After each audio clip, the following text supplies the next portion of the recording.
تو کسی کا مزاج تو میں تو کچھ کھٹکے گا. تو ایک شاگرد نے کہا کہ حضور وہ جب بھی وہ بچہ آتا ہے تم ان کے تعظیم کے لیے کھڑے ہو جاتے ہو. ارے بچہ ہے وہ بار بار آئیں گے, کیا آپ بار بار کھڑے ہو گئے؟ تو حضرت امام ابو حنیفہ کہتے ہیں اگر دن میں 1000 بار آ جائے میں ان کی تعظیم کے لیے 1000 بار کھڑا ہوں گا. تو شاگرد کہنے لگے حضور کیوں ان کی تعلیم کے لیے کھڑے ہو گئے؟ تو حضرت ابو حنیفہ رضی اللہ تعالیٰ عنہ ارشاد فرماتے ہیں کہ وہ میرا استاد کا پوتا ہے. کس کا پوتا ہے؟ ارے بولیے. وہ استاد کا پوتا اگر آ جائے 1000 بار آئے تو وہ پڑھنے والا شاگرد اپنے استاد کے پوتے کے تعظیم کے لیے کھڑا ہو جائے. اے مسلمانوں, قرآن میں یہ نہیں کہا گیا کہ تمہارے استاد کا پوتا آ جائے تو اس کی تعظیم کرو, تمہارے استاد کا بیٹا آ جائے تو اس کی تعظیم کرو, تمہارے استاد کا نماشا آ جائے تو اس کی تعظیم کرو. نہیں, قرآن میں آیا ہے اگر تمہارے پاس میں نبی کا نماشا آ جائے یا نبی کا گھر والے آ جائے تو ان کی تعظیم کرو, ان کی تعظیم کرو. جب استاد کا پوتا کا اتنا تعظیم ہے تو رسول کونین کے نماشے کا کتنا تعظیم ہوگا یہ اعلیٰ حضرت جانتے ہیں اور غوث اعظم جانتے ہیں تو امام ابو حنیفہ جانتے ہیں. اسی لیے تو اعلیٰ حضرت نے کہہ دیا اہل سنت کا ہے بیڑا پار, اصحاب حضور نظم بھی ہے ناؤ بھی ہے, اطرت رسول اللہ کی عرش حق میں عرش حق ہے مسند رفعت رسول اللہ کی, دیکھنی ہے حسن میں عزت رسول اللہ کی. ایک مرتبہ درد پاک.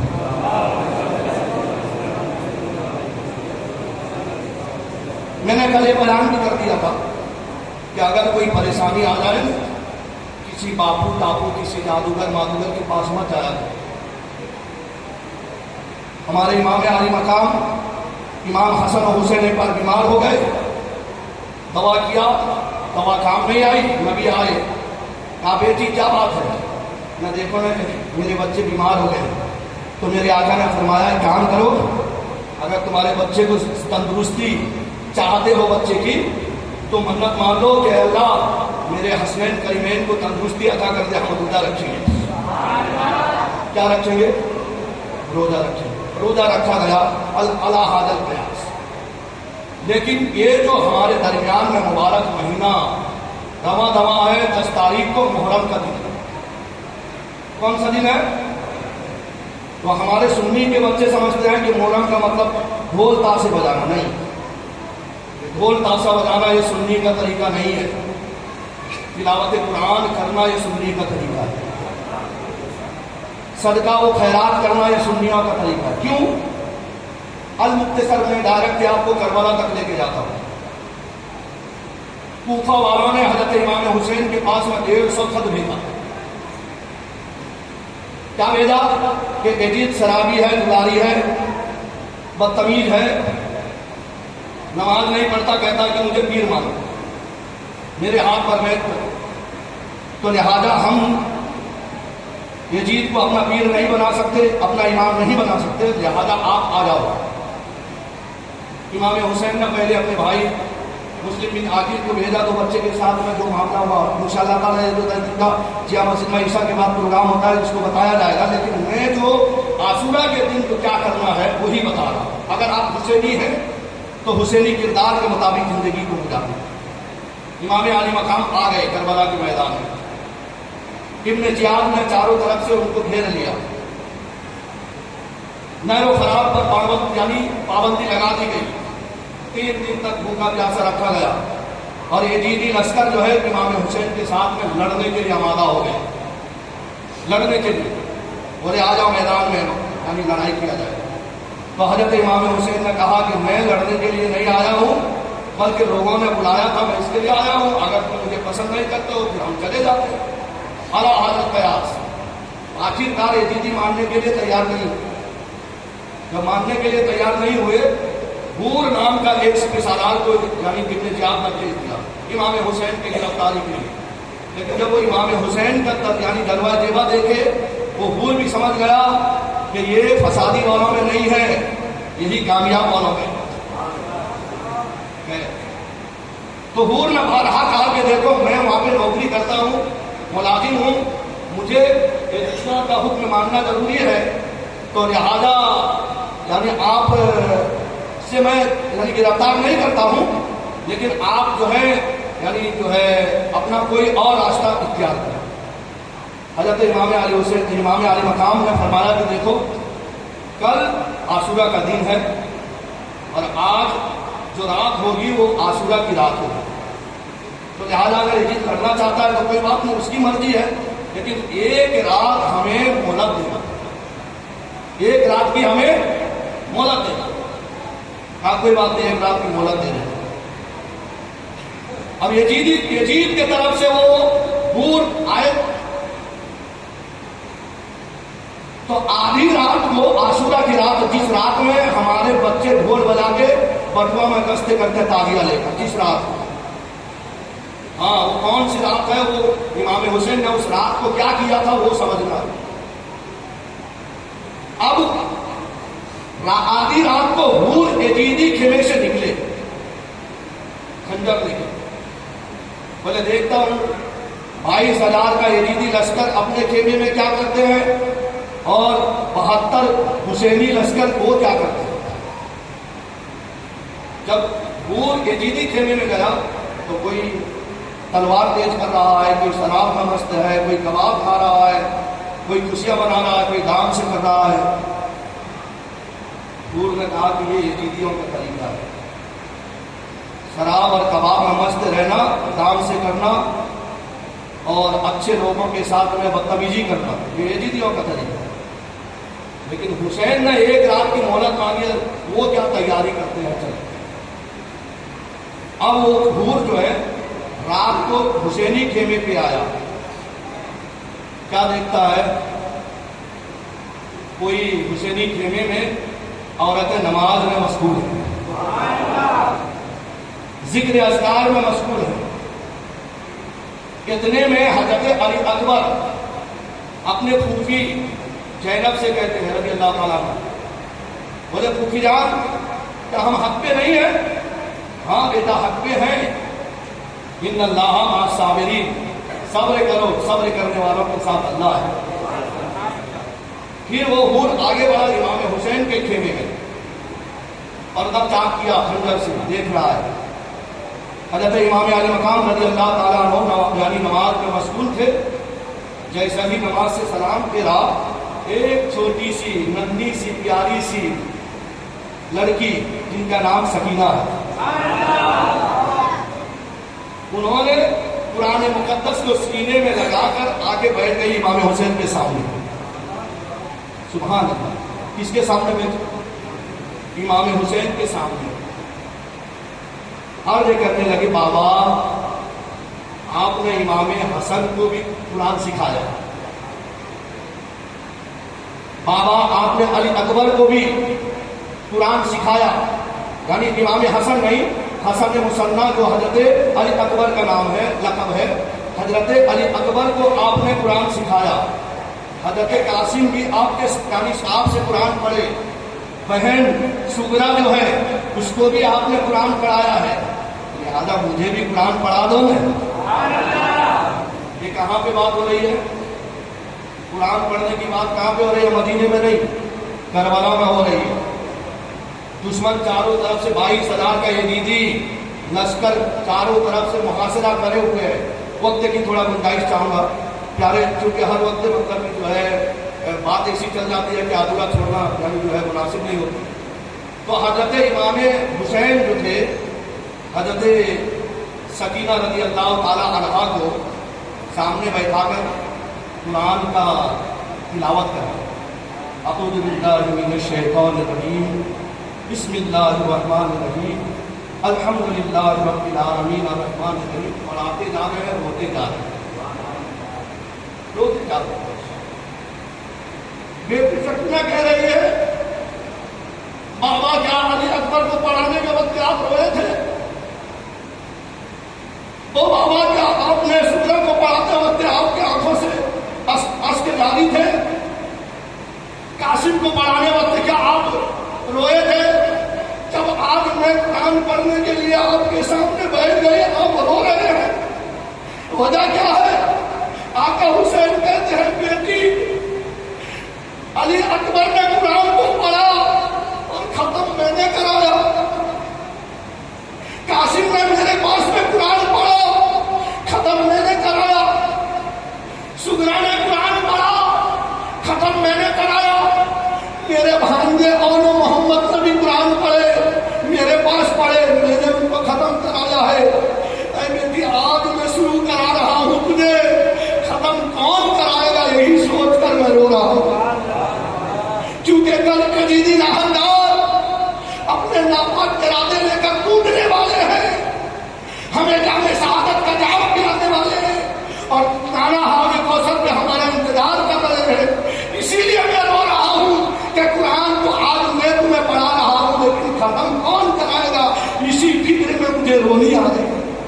اے مسلمانوں ذرا سوچو، کربلا معلیٰ میں امام حسین نے اپنے خاندان والوں کو ڈھول تاشا بجانے کا حکم نہیں دیا تھا، سینہ کوبی کا حکم نہیں دیا تھا، بال نوچنے کا حکم نہیں دیا تھا، بے پردگی یعنی جو ہے ایک نامحرم ہاتھ کو پکڑ کے ہمارے ماں بہنیں گلی کوچوں میں جو گھوم رہے حضرت امام حسین نے یہ درس نہیں دیا تھا، بلکہ جب میدان کاردار میں آخری سے سوار بن کے گئے تھے تو حضرت بی بی زینب سے کہا تھا بہن نانا کا شریعت کا لاج رکھنا، کبھی شریعت کا خلاف نہیں کرنا، کبھی سینہ کوبی مت کرنا، کبھی بے پردگی یعنی جو ہے یہ چیزیں آپ کو دمشق کے کربلا سے لے کر دمشق تک جو ہے لے کے جائیں گے، لیکن آپ ہمیشہ اپنے پردے کا خیال رکھنا، اپنے نانا کا عزت اور آبرو پہ آج آن نہیں دے۔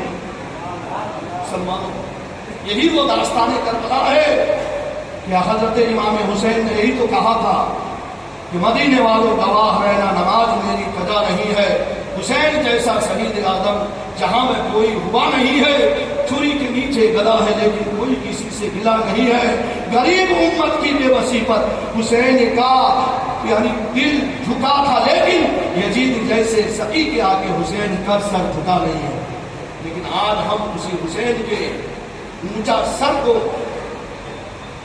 توہین اور نہ جانے کیسے کیسے یعنی بیہودگی میں آلودگی میں جاننے کے لیے تیار ہو کر اپنے بچے کو جو ہے یزیدی طریقے کے مطابق جو ہے کام کاج کرنے کے لیے یعنی ہم آمادہ کر دیتے ہیں۔ آپ کے محلے میں مسجد میں محفل میلاد امام حسین کا نام کا ذکر ہو رہا ہے، لیکن ہمیں اس کا کوئی پرواہ نہیں ہے کہ ہمارے بچے آئیں یا نہ آئے، کیونکہ محترم حضرات میرے آقا فرماتے ہیں کہ جو اہل بیت اطہار کی محبت میں رہتا ہے جب مرے گا وہ شہید بنے گا، اور میرے آقا نے یہ فرمایا کہ من تصبح بقومہ فہو منہم، کہ جو جس قوم کا طریقے کو اپنائے گا قیامت کے دن اس کا حشر اسی کے ساتھ ہے۔ امام حسین کا طریقہ یہ اہل سنت و جماعت کا طریقہ ہے یا نہیں ہے؟ اعلیٰ حضرت نے آل نبی اولاد نبی کی تعظیم کی، اور ہمیں بھی آل نبی اور اولاد نبی کی تعظیم کریں گے، کل قیامت کے دن حسین کے ہی ساتھ ہمارا حشر ہوگا۔ اور اگر ہم نے اپنے بچے کو ڈھول تاشا تالیاں مادیا وہ جو ہوتا ہے اس کے اوپر میں اگر کبھی موقع ہے تو میں بیان کروں گا اعلیٰ حضرت نے کیسا تالیاں بنانا جائز قرار دیا ہے، کیسا ناجائز قرار دیا ہے، بلکہ یہاں تک کہ ہماری حد ہو گئی۔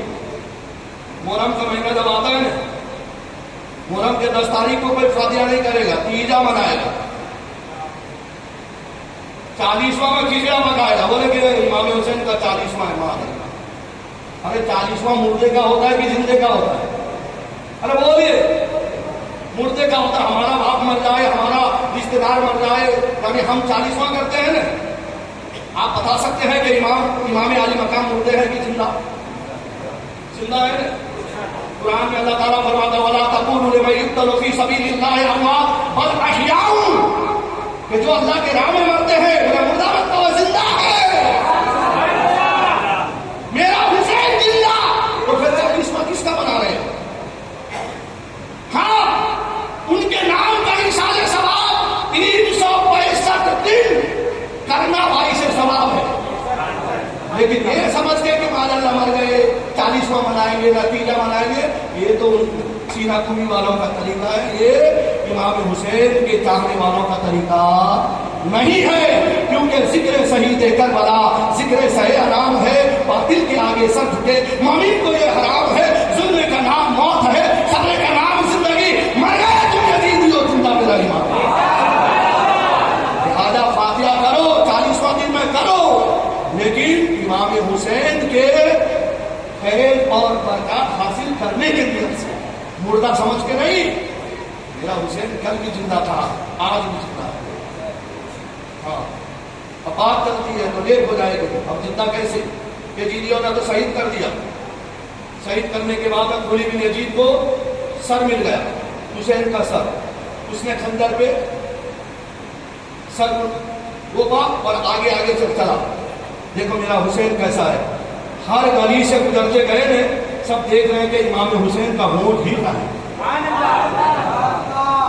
جس میں نہیں ہے خالی سر ہے، ہونٹ قرآن کی ایک یزیدی کہا تھا کہ کان لگا کے سن رہا ہے تو یعنی جو ہے اس میں امام حسین کا وہ قرآن پاک کا آیت کریمہ جس کا مفہوم ہے، امام حسین کہہ رہے ہیں کہ کیا غافل لوگ کو پتہ نہیں ہے کہ جو ہمارے ساتھ مجرم کرتے ہیں اس سے آزمائش نہیں لیا جائے گا، ظالموں کا ٹھکانہ یعنی جو ہے پتھر ہونے والا ہے، یعنی وہ قرآن کا آیت پڑھ رہے تھے، چلتے چلتے چلتے ایک جگہ پر یزیدیوں نے کہا کہ چلو یہاں پہ ثواب اور کباب کر کے جو ہے اپنا کچھ یعنی جو ہے یہ رات بتایا جائے خیمے میں، یعنی وہ راستے میں وہ خیمے کے پاس امام حسین کے سر میں جو نیزے میں جو سر تھا اس کو گاڑ دیا، ثواب و کباب نمستے ہو کے جب اب نیزہ اکھاڑنا چاہا نا، نیزہ اکھاڑنا چاہا، اب نیزہ اکھڑ نہیں رہے، تو اس وقت میرے حسین کے بڑے صاحبزادے سید سجاد حضرت امام زین العابدین کو ہاتھ میں جنجیر، پیر میں بیڑیاں،